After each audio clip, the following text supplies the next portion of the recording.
gawa sa pagtudlo sa mga magtutudlo kabahin sa basic life support. Gihingusgan sab karon sa Talisay City Disaster Office ang pagpahinumdom sa mga estudyante nga dili magpasagad og kaon sa mga gibaligya sa gawa sa eskwelahan aron makalikay sa mga kaso sa food poisoning. Detalye sa report ni Marie Dumabo.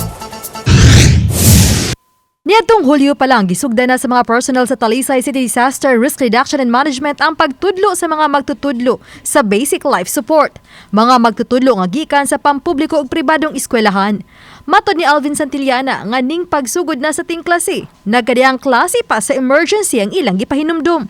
Lakip na karon sa gipasidaan sa TCDRRMO sa mga magtutudlo ug mga gidikanan nga mapahinumduman ang mga estudyante sa di pagpataka ug pamalit og mga pagkaon sa gawa sa eskwelahan.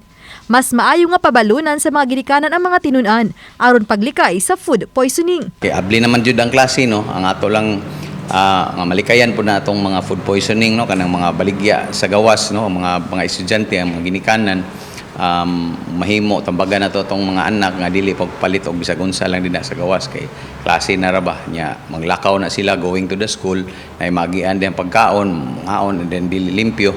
So it's better nga safe lang dinha ra mo sa school canteen mo malit. Gipaybawa na usab daan sa Talisay City Health Office nga mohimo sila og random nga pagsusi sa mga tubig nga mainom ug gigamit sa mga namaligya og ilimnon sa mga school canteen. Oban ni Cleofer Lumayag ug Rod Prado, Marie Dumabo. GMA Regional TV Live.